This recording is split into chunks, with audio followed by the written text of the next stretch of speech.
Yo, what's up? Good day mga idol. Another day, another vlog. For today's video, share na ko sa inyo among laag kagapon. Nang laag day midra sa Opalons, Cold Spring. Dire na makita sa Barangay Butong. Roadway padulong o Purok Sanidi. So if wala gid mo katuod bay, pwede rin nyo na i-search sa map. Okay, aram na siya sa map. So kini nga map akong ipakita is gikan ni siya sa amang balay dire sa Busco. So mga 8 minutes gid siya kapin biyayon, mga 3.1 kilometers. So duol lagi guys sa mga idol. Ang naka-diferensya lang ani is ang dalan from highway tol ra kayo pila ra gikan sa highway dahil yung dalan pasulod puro na gid sa rough road ni kaya akong dala akong motor nga gidala is cafe racer man, so medyo hinay gid akong padagan ang bisa jud ko rough road man kayo. So ang lami diri dalon nga motor is kanang mga trail bike para na mga CRF, mga XR or KLX, bisag unsang klaseng dirt bike. Parehani wala pa ko kabot sa akong destinasyon. Nabali ang bracket sa akong suga gan kabatsi. Okay.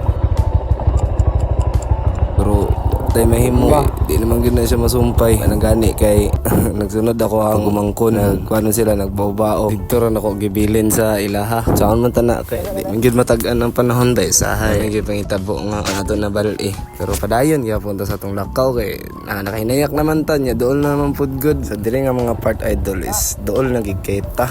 So kay naabot naman ta diri sa Opalon mga idol, pero og katong dalana og imo tong streeton imo to padayon nun maabot ka sa Purok Sanidi, isa ka purok sa Barangay Butong. Dagan gyapon locals didto nga diri gakuha og tubig mainom.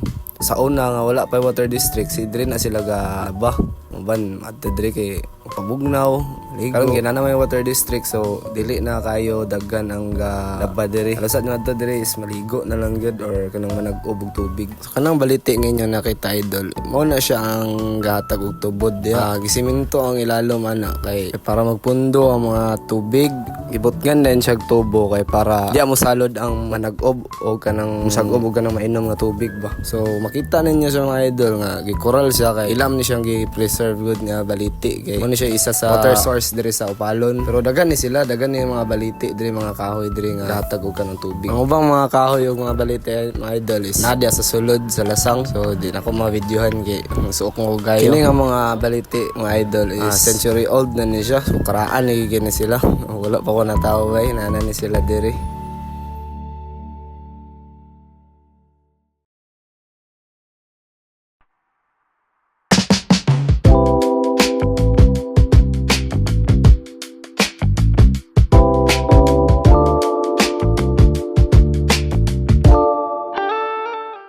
Plano mo mulaag diri sa Opalon Cold Spring mga idol is di mo magmahaybay kay grabe gid sa kabugnaw, grabe ka tinaw sa tubig, crystal clear kayo ang tubig o tsada ba yung ambient kay ko kayong hangin palibot nimo is ang pikas lasang, ang pikas kay open nga pero weekend mo adto diri mga idol is dagan-dagan gid sa tao, dagan magug kay mga ligo diri mag-outing, ang uban magpabugnaw, ang uban pod manglaba. So inig weekend grabe gid magdasok gid ang mga tao diri kinsa bugoy dili ganahan mag family time diri nga wala siya bayad, wala siya entrance fee, o na siya mga bato-bato nga pwede na nimo murag na imong lamisa, wala nun siya cottage pero okay na kayo pwede ra ka magsugba bisag asa bawal raman diri is kanang bilin kag imong basura. Siyempre dapat ikaw gyud responsable sa imong mga hugaw, dili lang nimo pataka og bilin, huwag ka magpataka og labay diri kay nature biya kay ni diri nya imo ra gubon kay maglabay-labay ka og basura.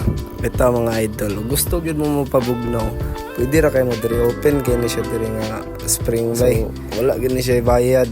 Papo kay diri mag chill sa mga sa inani nga panahon nga grabe ka init. Papo kay diri pang rehydrate nalanggod din kag mga sugbaon kinauboy style box na kay ni diri. So diri ra ko taman mga idol, hope nga na-enjoy ninyo ang video bay nga ninyo mo sa akong vlog for today. So see you na pod sa mga next nga vlog mga idol. Yo, peace out.